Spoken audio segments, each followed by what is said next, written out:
Hello everyone, कैसे हैं आप सब। आई होप बहुत अच्छे होंगे और पढ़ाई भी बहुत अच्छे तरीके से चल रही होगी आप सबकी। अब देखिए एग्ज़ाम का नोटिफिकेशन जो यूपी पीएससी का कल कैलेंडर जारी कर दिया गया और 17 मार्च को आपका यूपी पीसीएस का भी एग्ज़ाम की जो डेट है वो रिलीज़ कर दी गई है। आरओ का ही है आपका एग्ज़ाम, बहुत समय अब नहीं बचा है और उसी के तहत जो हमारी क्लासेस चल रही है, आप देखिए एक के बाद एक बहुत सारी चीज़ें हम लगातार आपको दे रहे हैं। उसी कड़ी में जो हमारा उद्देश्य है कि आपका सिलेक्शन हो और सारी चीज़ें आपकी निकल आए, करंट की हो चाहे वो जीएस की हो। और अब समय है कि तैयारी को एकदम धारदार तरीके से और रिवीजन को बहुत अच्छे तरीके से करते हुए चला जाए। और वो तभी हो पाएगा जब आपको कम समय में सारी चीज़ें एक जगह कंपाइल करके मिलेंगी।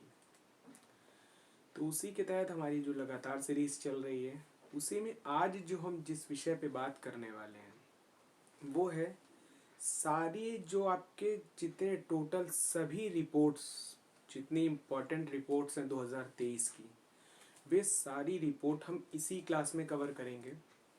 और यूपीएससी, यूपीपीएससी और जहाँ पर भी आपके रिपोर्ट से क्वेश्चन आ रहे हैं आप देखिएगा, वह निश्चित तौर पे आपको लाभ जरूर होगा। इसके साथ ही एक हमारी क्लास में एक और हमने क्लास कराई थी इंडेक्स की, यदि आपने नहीं देखा हो तो देखिएगा। उसमें हमने 2023 के सभी इंडेक्स को कवर किया है। वो और इसको देखने के बाद आपका पूरा ये सेगमेंट कवर हो जाएगा। यदि नहीं देखे हो तो देखिएगा ज़रूर, क्योंकि यदि सिलेक्शन लेना है तो निश्चित तौर पे मेहनत करनी पड़ेगी। और ये तभी पॉसिबल है जो सारी चीज़ें आपको दी जा रही हैं, आप इसको पढ़िए, रिवीजन करिए, क्योंकि दूसरा कोई विकल्प नहीं है सिलेक्शन का। एकमात्र यही है कि आप पढ़िए, और सिलेक्शन चाहिए तो उसके लिए रिवीजन बहुत मस्ट है, बहुत इम्पॉर्टेंट है। समय कम है, चीज़ें बहुत सारी हैं और रिवीजन भी करना है। तो इसलिए आप जुड़े रहिए और बहुत अच्छी तरीके से आपको सारी चीज़ें, आप देखिए जिस तरीके से हम पूरे सेगमेंट को लेके चलते हैं और पूरा कंप्लीट आपका करते हैं, तो वो अपने आप में बहुत खास होता है।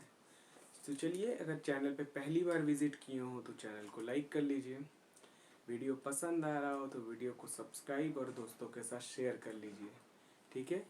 और आपको और क्या चीज़ चाहते हैं कि जिस पे आपके क्लासेस ली जाए, तो वो आप कमेंट ज़रूर करिएगा, ठीक है।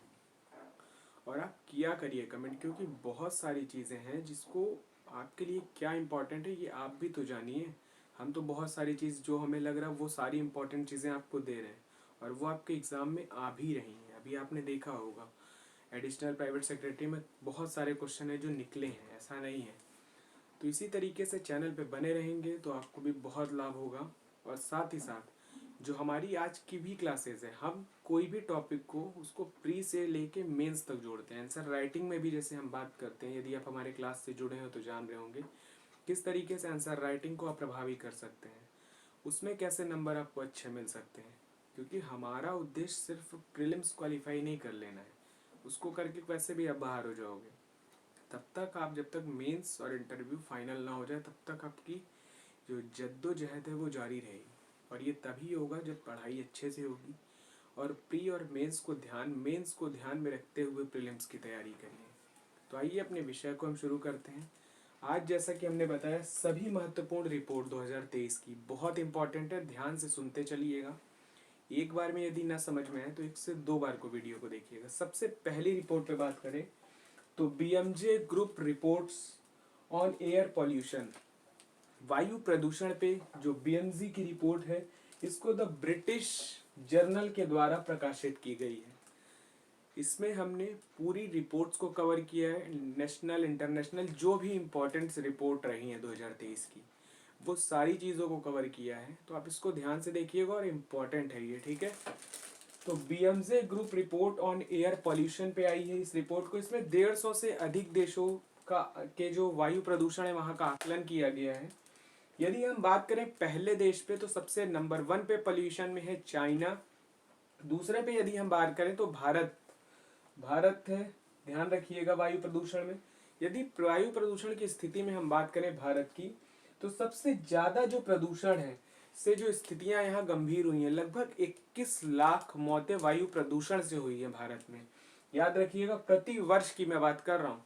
और यदि हम PM 2 पॉइंट, आपको पता होगा पर्टिकुलेट मैटर जिसको PM कहते हैं, 2.5 के कारण हर वर्ष, हर साल, हर 2 वर्ष में जो आपके गर्भ में ही बच्चों की मौत हो जाती है, यानी जो बच्चे जन्म भी नहीं ले पाते, उसके वायु प्रदूषण से PM 2.5 के से जो पर्टिकुलर मैटर के माध्यम से जो पॉल्यूशन हो रहा है, जो माताओं के फेफड़े में जाता है, उससे बच्चे जो है जन्म लेने से पहले ही मौत हो जाती है। प्रदूषण का स्तर ये है। आप देखिए, यदि बात करें मानवीय जो प्रयोग है, मानव के द्वारा जिस तरीके से आप देखिए AC के प्रयोग बढ़ता जा रहा है, जैसे आपके पेट्रोल डीजल का जिस तरीके से लगातार बढ़ रहा प्रयोग है, वो सारी चीजें से, यदि कार्बन मोनोऑक्साइड, बहुत सारी चीजें हैं जो मानव जीवन को प्रभावित कर रही हैं। यदि मानव के द्वारा उन चीजों पर नियंत्रण किया जाए तो लगभग 80% से ज्यादा जो मौतें हैं उनको टाला जा सकता है, उनमें कमी की जा सकती है। 80% से ज्यादा। आप ध्यान देखिएगा इस चीज को, और इसके लिए लगातार सरकार भी प्रतिबद्ध है। और उसके तहत ही सरकार, आप देखिए, लगातार नवीकरणीय ऊर्जा के माध्यम से जिस तरीके से ग्रीन हाइड्रोजन मिशन को लेकर चला गया है, इलेक्ट्रॉनिक्स, आप देखिए आजकल बसें हैं, इलेक्ट्रिक गाड़ियां शुरू हो गई हैं ताकि पॉल्यूशन को कम किया जा सके। तो इसलिए ध्यान रखिएगा इस चीज का। अगली यदि हम रिपोर्ट की बात करें तो breakthrough agenda report 2023, breakthrough agenda report 2023, international energy agency IEA, international energy agency, और इंटरनेशनल रिन्यूएबल एनर्जी एजेंसी, यानी अंतरराष्ट्रीय नवीकरणीय ऊर्जा एजेंसी और अंतरराष्ट्रीय ऊर्जा एजेंसी के संयुक्त रूप से इसको जारी करती है। इसमें क्या कहा गया है, जो ग्रीन हाउस गैस में जो कमी लाने के जो प्रयास है उसका मूल्यांकन करना। यदि इसमें 5 क्षेत्र बताए गए, जैसे सड़क है, विद्युत है, आपका सड़क परिवहन है, विद्युत है, आपका कृषि है, स्टील है, आपका हाइड्रोजन है, ये 60% जो ग्रीन हाउस गैसें उत्पादित हो रही है वो इन्हीं क्षेत्र से हो रही हैं। जो 5 क्षेत्र लिए गए हैं इंपॉर्टेंट है, यूपीएससी में डायरेक्ट रिपोर्ट से क्वेश्चन आता है, तो ध्यान रखिएगा। यदि इसके लिए यदि हम बात करें तो इसमें कहा गया है, हम स्वच्छ जो तकनीकी तो अपना रहे हैं, वो सारी चीजें में निवेश भी बढ़ रहा है। स्वच्छ तकनीकी के माध्यम से लगातार हम नवीकरणीय ऊर्जा में बढ़ तो रहे हैं, लेकिन यदि हम बात करें वहीं पे हाइड्रोजन और कृषि जैसे क्षेत्रों में, या स्टील जहां पे बन रहे हैं, वहां पे ये बदलाव बहुत कम हो पा रहे हैं, वहां पे बहुत समस्या है। तो उसमें भी हमें बदलाव की आवश्यकता है ताकि पॉल्यूशन का स्तर को घटाया जा सके। और जो ये ग्रीन हाउस गैस है उसके जिस तरीके से प्रयोग हो रहा है, जैसे कार्बन डाइऑक्साइड के बारे में आप सभी जानते हैं, पॉल्यूटेड होती है, लेकिन उसका एक निश्चित अमाउंट भी, आपके जो निश्चित जो लिमिट है उसकी, वो भी एनवायरनमेंट में जरूरी है। तो ये चीज को ध्यान रखिएगा, ठीक है।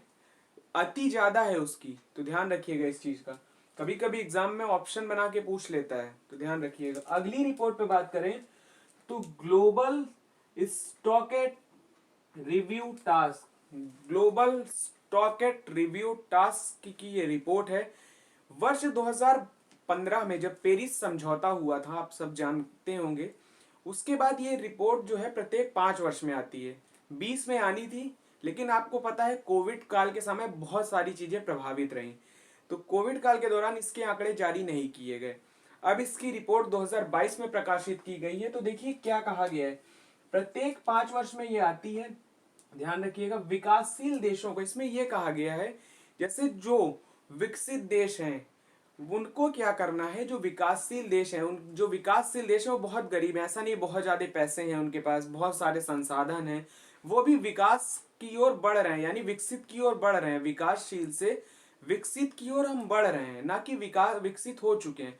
तो हमें जो उसके जो सफर है, इसका जो विकासशील से विकसित का सफर है, उसको पूरा करने में जो चीजें की हमें आवश्यकता है, इसमें यही कहा गया है कि विकसित देशों के द्वारा विकासशील देशों को, यदि उन्हें ग्रीन हाउस गैस को कम करने के लिए लगभग 43% तक 43% ग्रीन हाउस गैस के जो उत्सर्जन है उसको 2030 तक कम करना, तथा 2035 तक 60% तक ग्रीन हाउस गैस के उत्सर्जन को कम करना है, और 2050 तक शून्य कार्बन उत्सर्जन कि यदि लक्ष्य को पूरा करवाना है हमें, तो हमें लगभग 6 ट्रिलियन यूएस डॉलर की आवश्यकता है उनको देने की।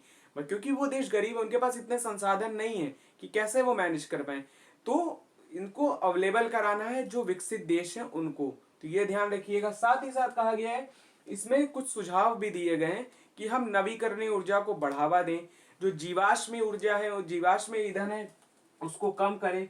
साथ ही साथ इसमें कहा गया है जो निजी क्षेत्रों की भागीदारी है उसको बढ़ाया जाए ग्रीन हाउस गैस में के कम करने के उद्देश्य में। तो ये सारी चीजों को ध्यान रखिएगा और इम्पोर्टेंट है, ठीक है। अगली रिपोर्ट की बात करें तो ग्लोबल पॉपुलेशन रिपोर्ट 2023। आप देखिए लगातार जिस तरीके से हमारी पॉपुलेशन बढ़ रही है, हम चीन को पीछे छोड़कर भारत नंबर 1 पॉपुलेशन है। यदि वर्तमान में भारत की जनसंख्या की बात करें, ये जो डाटा आया है किसके द्वारा आया है, तो यूएस सेंसस ब्यूरो के द्वारा जारी किया गया है। अमेरिका की है ये संस्था, यूएस सेंसस जो आपकी है ब्यूरो, इसके द्वारा भारत की जो आबादी बात की गई है 1,42,46,27,663।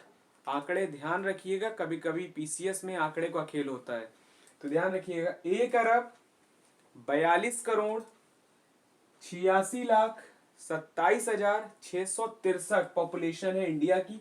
यदि चाइना दूसरे नंबर पे है बात करें तो 1,42,56,71,71,71,71 वहां की पॉपुलेशन है। तो इस चीज को आप ध्यान रखिएगा, ठीक है। अगर तीसरे नंबर पे बात करें तो अमेरिका आता है, चौथे नंबर पे इंडोनेशिया और पांचवें नंबर पे पाकिस्तान। तो ध्यान रखिएगा, पॉपुलेशन वाइज में नंबर 1 पे इंडिया, दूसरे नंबर पे चाइना, तीसरे नंबर पे अमेरिका, चौथे पे इंडोनेशिया, पांचवें पे पाकिस्तान। याद रखिएगा। अप्रैल 2024 से जो हमारी पॉपुलेशन है, हमने चाइना को पीछे छोड़ के नंबर 1 पे आ गए हैं। यदि हम बात करें पूरे दुनिया में कितनी पॉपुलेशन है, तो 8 अरब लोग पूरे दुनिया में रहते हैं। याद रखिए 8 अरब लोग, ठीक है। वर्ष 2023 में लगभग 7.5% की वैश्विक जनसंख्या में वृद्धि हुई है।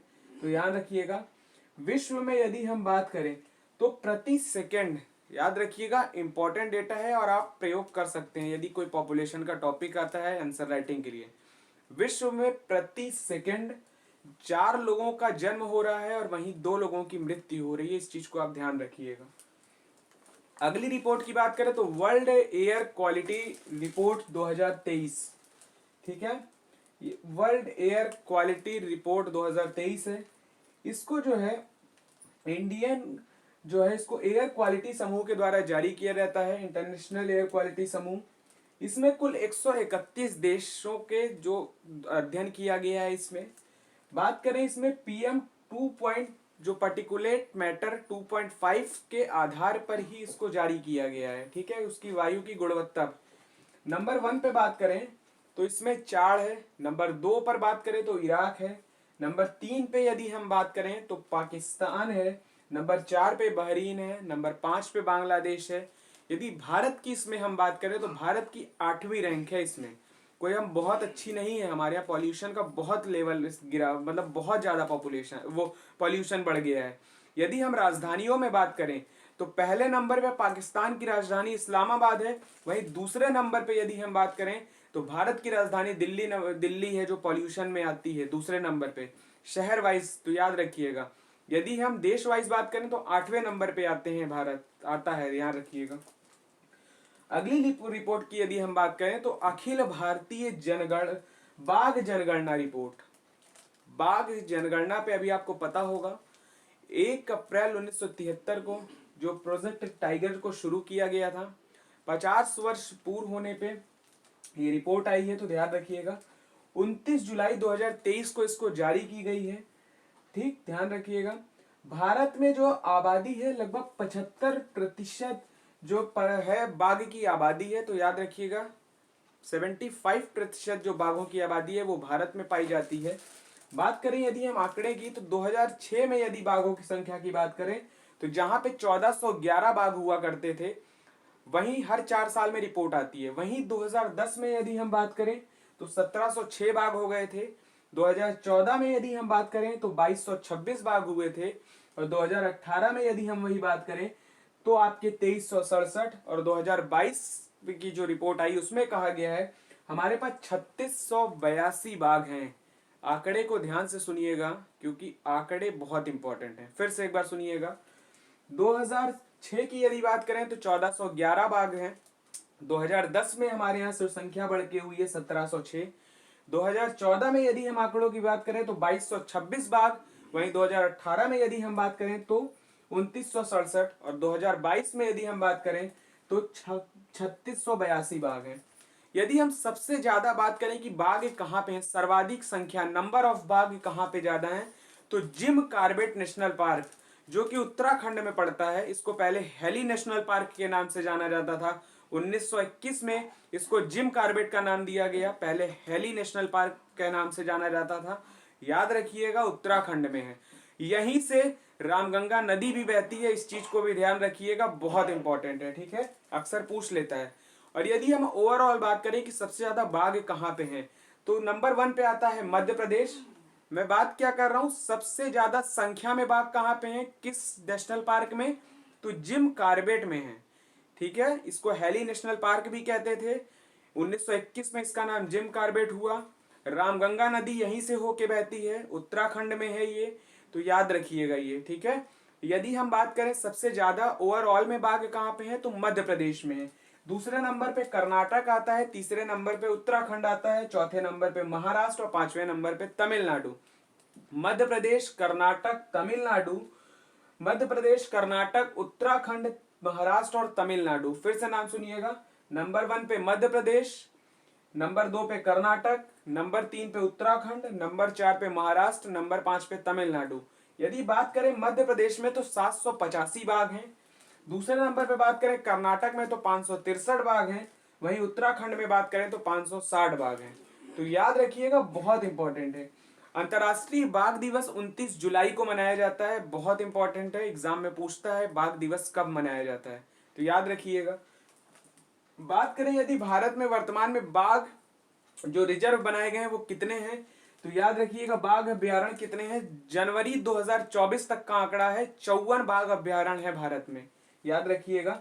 यदि बात करें बिग कैट की जो 7 प्रजातियां हैं वो क्या कौन कौन सी है, नाम पूछता है, तो उसके तहत देखिएगा शेर है, बाघ है, तेंदुआ है, हिम तेंदुआ है, प्यूमा है, जगुआर है और चीता है। शेर, बाघ, तेंदुआ, प्यूमा, जगुआर, चीता, हिम तेंदुआ और आपका क्या है, बाघ है। तो याद रखिएगा फिर से एक बार, शेर है, बाघ है, तेंदुआ है, हिम तेंदुआ है, प्यूमा है, जगुआर है और चीता, ये 7 प्रजातियां हैं, ठीक है।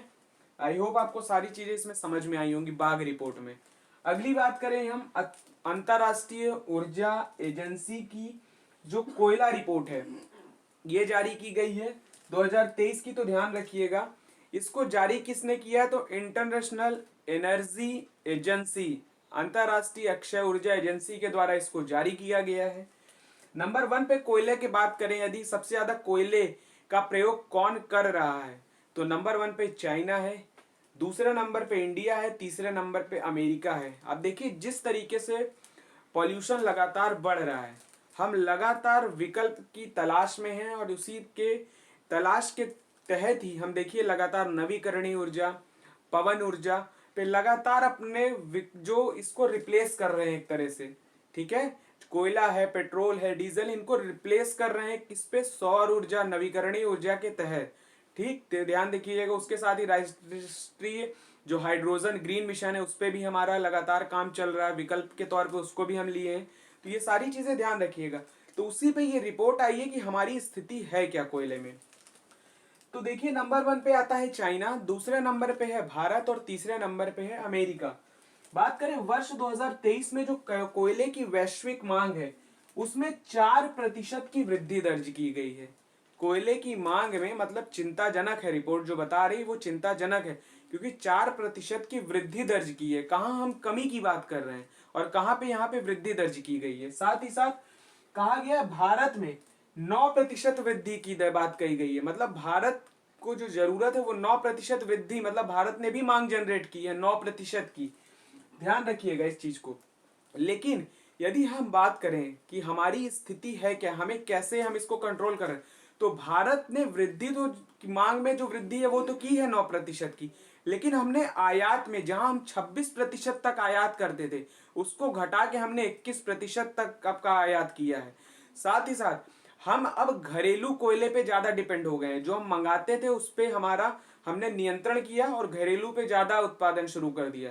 लेकिन यदि हम चिंता की बात करें तो उससे पॉल्यूशन तो बढ़ ही रहा है, लेकिन हमारा जो लक्ष्य है, हमने जो कहा है वो 2026 तक, इस रिपोर्ट में भी कहा गया है कि 25 तक तो ऐसी कोई संभावना नहीं है कि इसमें गिरावट आएगी, लेकिन 2026 तक इसमें कहा गया 2026 से शुरुआत होगी और पहली जो गिरावट है वो 2.3% की दर्ज की जाएगी, ऐसा अनुमान लगाया गया है। तो याद रखिएगा। ठीक, यदि हम विकासशील देशों में कोयले की अधिक मांग पे बात करें तो इंडोनेशिया ने सबसे ज्यादा मांग है। इंडोनेशिया लगभग 32% जो मांग है कोयले की, तो 32% है। वहीं यदि हम अमेरिका की बात करें तो अमेरिका में 8% की कमी दर्ज की गई है, जहां पे सभी देशों के द्वारा मांग, वहीं अमेरिका 8% की कमी। क्यों ऐसा है? क्योंकि अमेरिका जो है एक डेवलप्ड कंट्री है, एक विकसित देश है, और वो अब जो है वो केवल अपने को डेवलप जो कर चुका है, इसलिए वो नवीकरणीय ऊर्जा, सोलर एनर्जी, ये सारी चीजों पे ध्यान दे रहा है। तो इस चीज को ध्यान रखिएगा, ठीक है। यदि हम बात करें, अभी हाल ही में एक रिपोर्ट आई है सड़क सुरक्षा पर, जो वैश्विक रिपोर्ट 2023 आई है, बहुत इंपॉर्टेंट है इसलिए कि आप देखिए लगातार अभी जो भारत सरकार के द्वारा भी जो सड़क सुरक्षा को लेके कानून बनाए गए थे उस पर लगातार जिस तरीके से विरोध हो रहा था, उसके लिए ये इंपॉर्टेंट है रिपोर्ट। यदि पूछ ले तो कोई ताज्जुब नहीं है। इसलिए चिंता व्यक्त की गई थी कि जिस तरीके से हमारे यहाँ विश्व में, इस रिपोर्ट में भी कहा गया है कि विश्व में तो अब जो एक्सीडेंट है, सड़क दुर्घटनाएं कम हुई है, लेकिन वहीं भारत में जो स्थिति है उसमें वृद्धि हुई है। अन्य देशों में सॉरी, जो विश्व में है 5% की कमी दर्ज की गई है, वहीं यदि हम भारत में बात करें तो 15% तक वृद्धि दर्ज की गई है। तो ध्यान रखिएगा इस चीज को, ये बहुत इंपॉर्टेंट रिपोर्ट है। और इस रिपोर्ट की चर्चा हमने इसके पहले भी, जिसमें हमने आपके पूरे जो स्ट्राइक हुई थी उस पर पूरा अच्छे तरीके से हिट एंड रन जो ला कानून है उसमें बहुत डिटेल में डिस्कस किया है, तो आप उसको देखिएगा, बहुत इंपॉर्टेंट है, ठीक है। अगली रिपोर्ट की बात करें तो फिफ्थ लॉजिस्टिक ईज रिपोर्ट 2023 वर्ष। इसमें ये क्या है, लॉजिस्टिक क्या होता है? जैसे आप कोई सामान मंगाते हैं, वो आता है आपके पास, तो जो रास्ते का उसका कन्वेंस होता है, सारी चीजें लॉजिस्टिक, जो आप तक आने में चीजें लगती हैं वो सारी चीजें लॉजिस्टिक में आती हैं। तो ध्यान रखिएगा, वर्ष 2047 तक लॉजिस्टिक सेक्टर में 35 ट्रिलियन अर्थव्यवस्था को बढ़ाने में ये मदद करेगा। कब तक कहा गया है? वर्ष 2047 तक, जब हम अपनी आजादी के 100 वर्ष मनाएंगे उस समय। अगली बात कही गई है कि इसमें कई कैटेगरी बांट की गई, अचीवर है, फास्ट मूवर्स है, एस्पिरेशनल है। तो ध्यान रखिएगा, यदि हम बात करें अचीवर्स में, तो वो है जो 90% से ऊपर इसका प्रयोग करते हैं, उसमें है तमिलनाडु, कर्नाटक और आंध्र प्रदेश। यदि हम बात करें फ्रंट फास्ट मूवर में, तो 80 से 90% तक जो है इसमें महाराष्ट्र है, केरल है, मध्य प्रदेश है और राजस्थान है।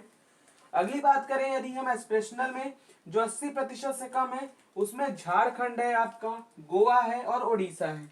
तो याद रखिएगा। अगली हम रिपोर्ट की बात करने वाले हैं, वर्ल्ड बैंक की है रेमिटेंस रिपोर्ट 2023। रेमिटेंस क्या होता है? जैसे आप मान लीजिए भारत में है, आपके परिवार का कोई भी व्यक्ति जो विदेश में नौकरी कर रहा है या जॉब करने के उद्देश्य से वहां गया है या वहीं बस गया है किसी भी तरीके से, यदि वो वहां से कमा के जो पैसा वो कमा रहा, वहां अर्जित कर रहा, उससे कुछ पैसे आपको भेजे। मान लीजिए कोई व्यक्ति है अमेरिका में आपका, वो वहां से पैसे आपको भेजे, तो वो पैसा तो वो डॉलर में भेजता है।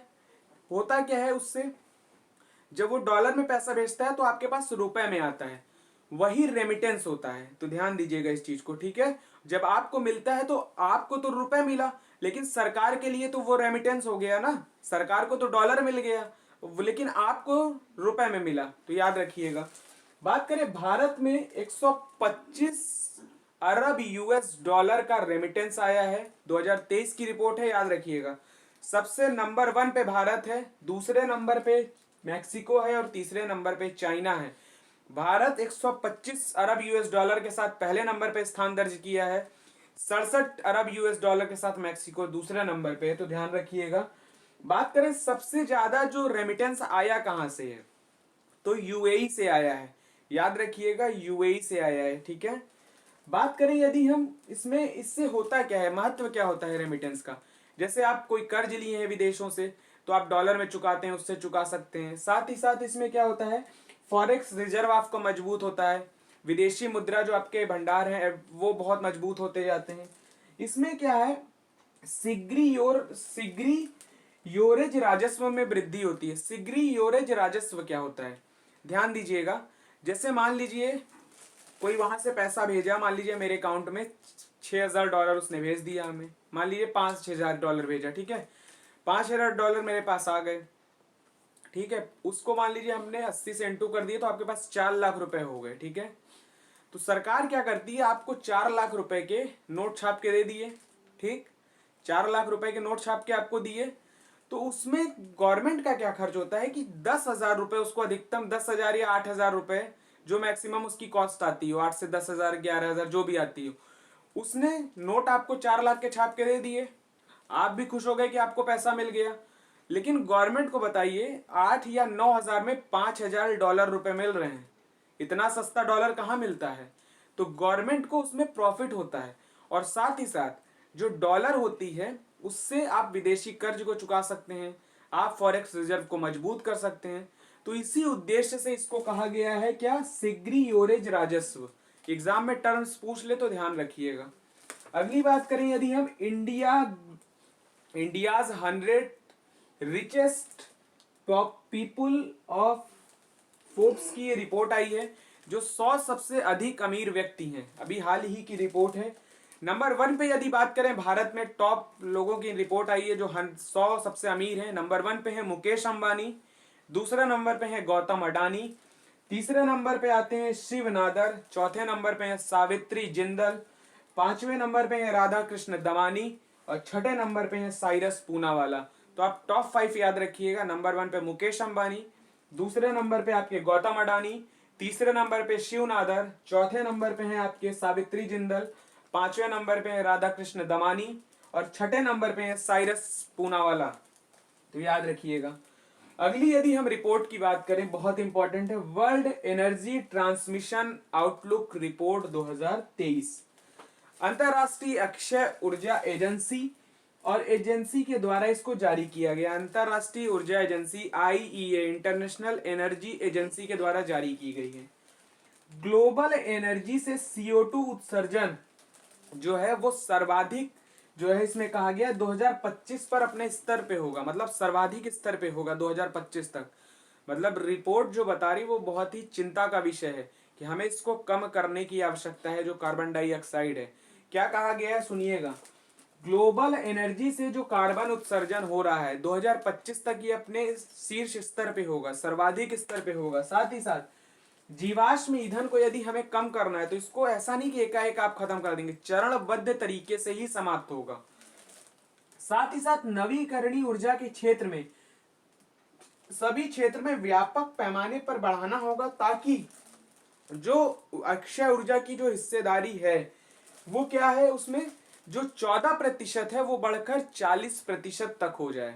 फिर से सुनिएगा ध्यान से, ग्लोबल एनर्जी से जो कार्बन उत्सर्जन है CO2 जो बहुत ज्यादा बढ़ रहा, वो 2025 में अपने शीर्ष स्तर पे होगा। इसलिए कहा जा रहा आप कंट्रोल करते हुए चलिए, ठीक है। जीवाश्म ईंधन को चरणबद्ध तरीके से कम करने की आवश्यकता है, ठीक है, ध्यान रखिएगा। नवीकरणीय ऊर्जा के सभी क्षेत्रों में व्यापक जो है पैमाने पर बढ़ाना होगा, ताकि जो 14% है वो 40% तक हो जाए नवीकरणीय ऊर्जा से। याद रखिएगा, जो 1.5 डिग्री तापन के लक्ष्य को पूरा करने हेतु 2050 तक जो हम बिजली के क्षेत्र में बात कर रहे हैं, लगातार कार्बन मुक्त करना होगा, ठीक है। जो आप देखिए बिजली, जो कोयले का लगातार प्रयोग किस लिए बहुत ज्यादा हो रहा, बिजली आपको इतने 100% बिजली चाहिए तो उसके लिए बहुत ज्यादा प्रयोग हो रहा। तो इसीलिए इसमें कहा गया कार्बन मुक्त होनी चाहिए, तो ध्यान रखिएगा। अगली इसमें कहा गया है जिसके लिए पवन ऊर्जा और सौर ऊर्जा का उपयोग कर सकते हैं, यानी विकल्प भी बताया गया है कि आपको इसको कम करने के उद्देश्य में आपको विकल्प के तौर पर सौर ऊर्जा और पवन ऊर्जा का प्रयोग करें। ठीक है, इसमें कहा गया ऊर्जा का जो भारत में सर्वाधिक जो मांग है, जो घरेलू क्षेत्र में जो मांग है, सबसे ज्यादा एयर कंडीशनर यानी एसी से बहुत ज्यादा बिजली खपत हो रही है। ठीक है, जिसे 2050 तक यदि यही स्थिति रही तो बिजली की आपूर्ति 2050 तक 9 गुना बढ़ जाएगी, ऐसा अनुमान है इस रिपोर्ट का। तो ध्यान रखिएगा 9 गुना तक बढ़ जाएगी, ध्यान रखिएगा। आई होप आपको सारी चीजें समझ में आई होंगी। हमने सारी रिपोर्ट पे बात की, BMG global report, breakthrough agenda report, global stocktake review task report, global population report, world air quality index report, अखिल भारतीय बाघ जनगणना, अखिल अंतरराष्ट्रीय ऊर्जा एजेंसी की जो रिपोर्ट है वो सड़क सुरक्षा पे जो वैश्विक रिपोर्ट है। अगली है लॉजिस्टिक एज रिपोर्ट 2023, ये 2018 से प्रकाशित हो रही है, तो ध्यान रखिएगा 5वां संस्करण था ये। ठीक है, लॉजिस्टिक वाला। अगली है वर्ल्ड बैंक की जो रेमिटेंस रिपोर्ट है, याद रखिएगा 2023 की। नंबर 1 पे इंडिया है, नंबर 2 पे मैक्सिको है, नंबर 3 पे चाइना है। अगली रिपोर्ट है इंडियाज 100 रिचेस्ट पीपल, ये फोर्ब्स के द्वारा जारी की गई है। अगली है world energy transmission outlook report, ये सभी रिपोर्ट है और बहुत इंपॉर्टेंट है।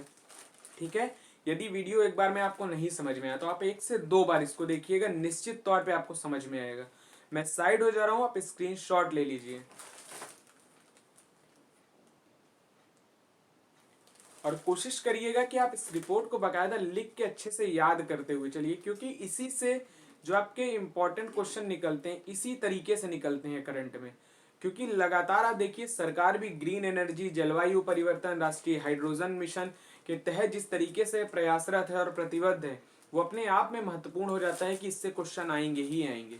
ठीक है, तो आई होप आपको सारी चीजें समझ में आ रही होंगी। यदि वीडियो पसंद आ रही हो तो वीडियो को लाइक करिए, दोस्तों के साथ शेयर करिए, चैनल को सब्सक्राइब कर लीजिए। चलिए फिर मुलाकात होगी एक नए विषय पे, तब तक के लिए अपना ध्यान रखिए, अपनों का ध्यान रखिए, स्वस्थ रहिए, मस्त रहिए। बहुत बहुत शुक्रिया आप सभी का, आभार। जय हिंद, जय भारत, धन्यवाद।